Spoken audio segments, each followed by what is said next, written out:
ایک چھوٹے سے گاؤں کے کنارے صحرائی ٹیلوں کے درمیان ایک پرانی سی جگہ پر ویران مدرسہ کھڑا تھا۔ کبھی یہ علم و عبادت کا مرکز تھا، مگر اب کئی دہائیوں سے سنسان اور خستہ حال تھا۔ گاؤں والے کہتے تھے کہ یہاں کچھ ناپاک رہتا ہے۔ یہ کہانیاں سامع نے ایک شام سنی جب وہ گاؤں کے ہوٹل میں چائے پی رہا تھا۔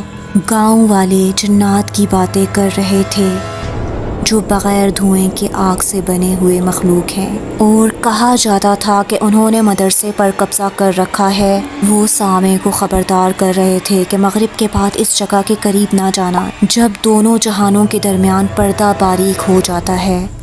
مگر سامع، جو دنیا کے کئی سفر کر چکا تھا، ان باتوں پر ہنسا۔ میں نے بہت جگہ دیکھی ہیں اور آج تک کوئی جن یا بھوت نہیں ملا جو مجھے ڈرا سکے، اس نے کہا۔ اسی رات تجسس نے سامع کو مجبور کر دیا۔ وہ ایک لالٹین اور اپنے مضبوط دل کے ساتھ مدرسے کی جانب روانہ ہوا۔ جوں جوں وہ قریب پہنچا، ہوا سرد ہوتی گئی اور چاند زمین پر عجیب سائے ڈال رہا تھا۔ مدرسے کا پرانا دروازہ اس کے دھکیلنے پر چرچراتے ہوئے کھلا۔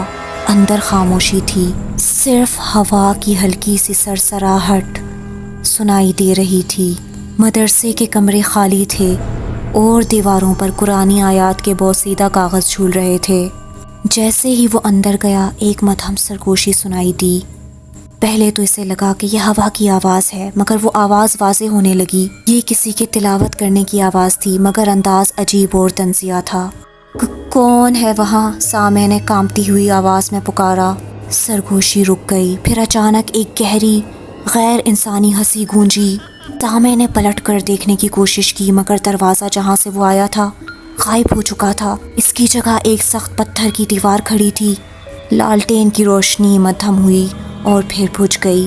اندھیرے میں سامع نے محسوس کیا کہ کچھ ٹھنڈی چیز اس کے چہرے کو چھو رہی ہے۔ سرگوشی پھر شروع ہوئی، مگر وہ اب اس کا نام لے رہی تھی، سامع۔ اس نے دعا پڑھنے کی کوشش کی، مگر الفاظ اس کے حلق میں پھنس گئے۔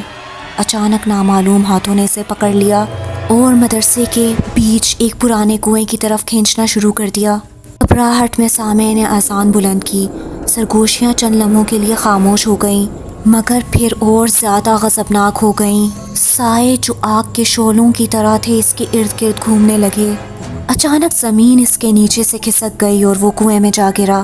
اس کی چیخیں اندھیرے میں ڈوب گئیں۔ اگلی صبح گاؤں والوں کو اس کی لالٹین مدرسے کے دروازے پر ملی۔ کوئی اندر جانے کی ہمت نہ کر سکا، مگر سب کہتے تھے کہ جنات نے ایک اور روح کو اپنے قبضے میں لے لیا ہے۔ آج بھی جو مسافر مدرسے کے قریب سے گزرتے ہیں وہ ہوا میں سرگوشیاں سنتے ہیں جو ان کے نام پکارتی ہیں اور انہیں اندر آنے کی دعوت دیتی ہیں۔